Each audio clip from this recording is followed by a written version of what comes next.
la prière est importante pour grandir.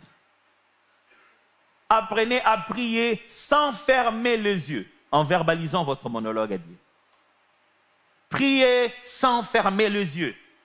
C'est quoi ce pasteur qui apprend les gens à prier sans fermer les yeux? Je vais juste te dire ceci. Ne vous plongez pas dans une telle religion où vous pensez que prière rime avec fermer les yeux.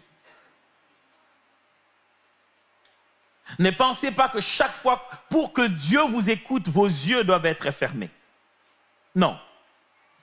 Si vous voulez apprendre à prier, la meilleure façon de faire les débuts, au début de votre foi, au début, pour prendre un bon élan, faites de votre dialogue là.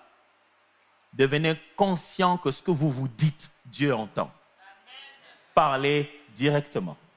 Vous n'avez pas besoin de commencer par un protocole, des formules d'introduction. Seigneur, maintenant je vais prier, notre Père qui... Non, vous n'avez pas besoin de ça. Parce que même quand vous vous plaignez, que vous souffrez dans votre cœur, Dieu entend. Apprenez pendant que vous avez encore les yeux ouverts à parler avec Dieu.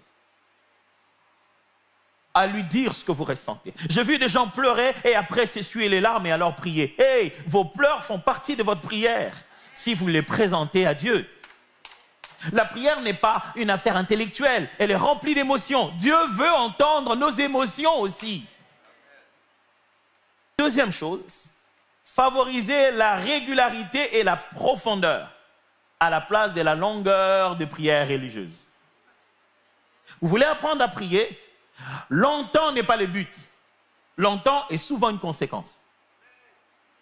Ce n'est pas prier longtemps qui est le but. Le but, c'est prier régulièrement avec un cœur sincère. Ça signifie ceci. Quand vous mettez à prier, l'idée, ce n'est pas de finir à prier après 1 heure. Non, ce n'est pas le problème. Le but, c'est quand vous mettez à prier, vous devez après prier encore, et après prier encore. Et après prier encore. Avoir une vie où on prie, on prie, on prie. Même si c'est 15 minutes, 10 fois, ça va. Mais à chaque fois que vous avez vos 5, 15, 10 minutes, vous devez avoir votre cœur sincèrement dedans. En cours de route, priez. Quand vous êtes au volant, priez. Même dans l'ascenseur, priez. Il n'y a pas un moment où vous ne pouvez pas prier. Priez alors. Faites de la prière votre vie de respiration. Je parle de prier, je ne parle pas de crier. C'est pour ça qu'on n'arrive pas à prier, parce qu'on veut fermer les yeux. Imagine-toi que tu conduises. Bon, la suite, on saura qui font des accidents, ce sera les chrétiens qui font tous les accidents.